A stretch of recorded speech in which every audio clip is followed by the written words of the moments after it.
काली रात गांव अंधेरे में डूबा हुआ था। रात शांत थी, हवा में डर का माहौल था।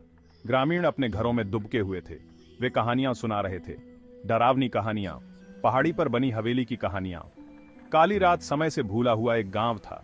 घर पुराने और जर्जर थे, सड़कें सुनसान थीं, केवल पत्तों की सरसराहट और दूर कुत्तों के रोने की आवाजें आ रही थीं। ग्रामीण सीधे सादे लोग थे, वे अज्ञात के डर में जीते थे। पुरानी हवेली गांव के सबसे ऊंचे स्थान पर खड़ी थी। चांदनी रात में यह एक भूतिया सिलहूट था। कहा जाता था कि इस पर श्राप है, कोई भी उसके पास जाने की हिम्मत नहीं करता था। हवेली में एक काला रहस्य छुपा था, एक रहस्य जो ग्रामीणों को डराता था, एक रहस्य जो रात में फुसफुसाता था, एक राज जो जल्द ही सामने आने वाला था। हर रात हवेली में जान आ जाती थी। अजीब आवाजें पूरे गांव में गूंजती थीं, कराह, रोना और धातु के टकराने की आवाज। ग्रामीण एक बेचैन आत्मा की बात करते थे। हवेली की दीवारों के भीतर फंसी एक आत्मा। किंवदंती थी कि वहां एक राजकुमारी की मृत्यु हो गई थी।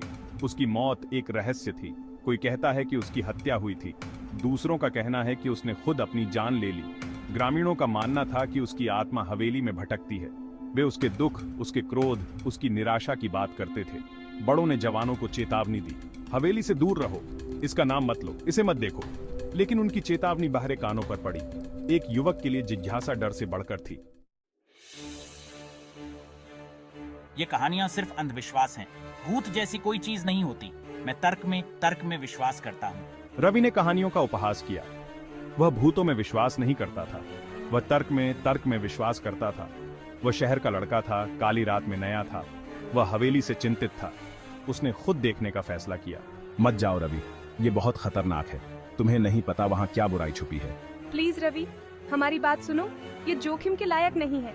ग्रामीणों ने उससे विनती की। उनकी चेतावनियों ने उसके दृढ़ संकल्प को और बढ़ा दिया। रवि ने उनके डर को अंधविश्वास बताकर खारिज कर दिया। वह सच्चाई का पता लगाने के लिए दृढ़ था। रात होते ही रवि निकल पड़ा। वह हवेली की ओर उद्देश्य से चला। वह अंधेरे को चीरने के लिए लालटेन लेकर चला। वह अपने निष्कर्षों को रिकॉर्ड करने के लिए एक नोटबुक ले गया। वह भय और उत्साह के मिश्रण से भरा दिल लेकर चला। हवेली का रास्ता ऊंचा था। कांटों ने रवि के कपड़े फाड़ दिए। पेड़ों से उल्लू उड़ गए।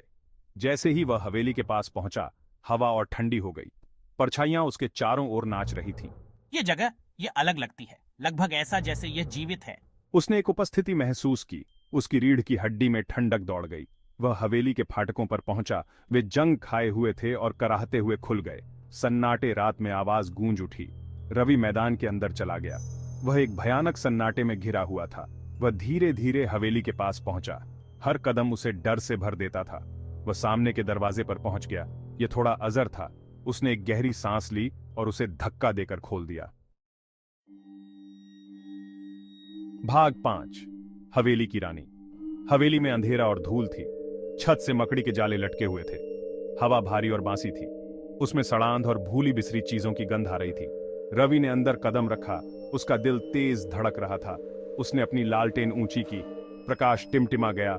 दीवारों पर भयानक साया पड़ गया। उसने एक आहट सुनी, एक धीमी फुसफुसाहट। वह जम गया, ध्यान से सुनने लगा। फुसफुसाहट फिर आई। ऐसा लग रहा था जैसे दालान के अंत से आ रहा हो। रवि आवाज की ओर बढ़ा। लालटेन ऊंची करने पर उसका हाथ कांप रहा था। ऐसा लग रहा था जैसे दालान हमेशा के लिए खिंचता चला जा रहा है। जैसे ही वह अंत तक पहुंचा, उसने उसे देखा। सफेद गाउन में एक महिला। वह अपनी पीठ उसके पास खड़ी थी। उसके लंबे बाल उसकी पीठ तक गिर रहे थे।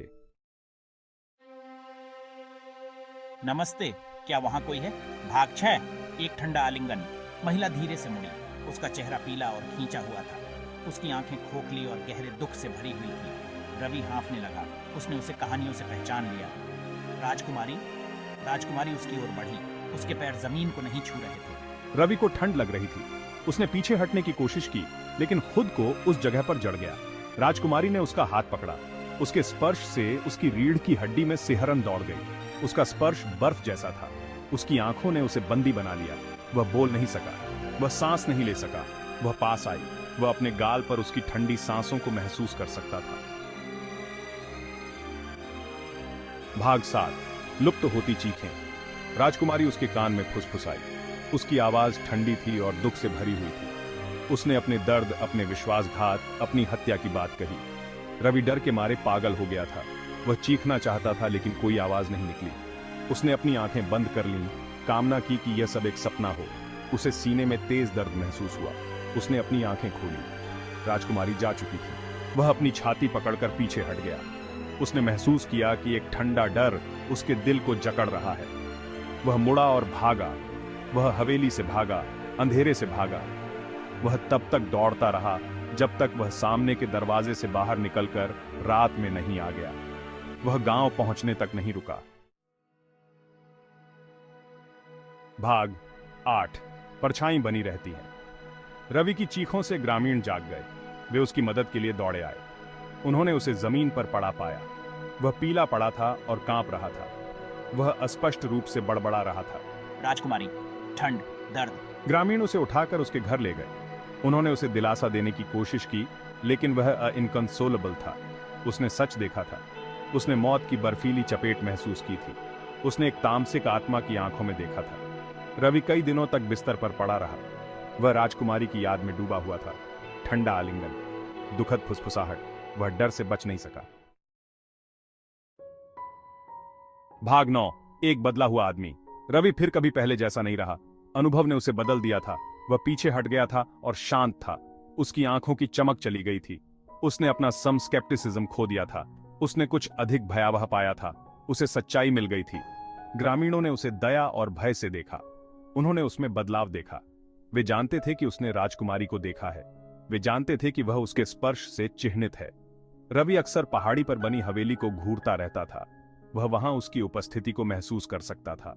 वह महसूस कर सकता था कि उसकी ठंडी निगाहें उसे देख रही हैं। वह एक बुरे सपने में फंस गया था। भाग 10। चेतावनी की फुसफुसाहट। ग्रामीणों ने रवि से परहेज किया। वे राजकुमारी के श्राप से डरते थे। उन्हें डर था कि वह उन पर दुर्भाग्य लाएगा। वे अपने बच्चों को चेतावनी देते थे। रवि से दूर रहो, हवेली से दूर रहो, श्राप से दूर रहो। रवि अकेला था। वह अपने ही घर में कैदी था। वह अतीत से प्रेतबाधित था।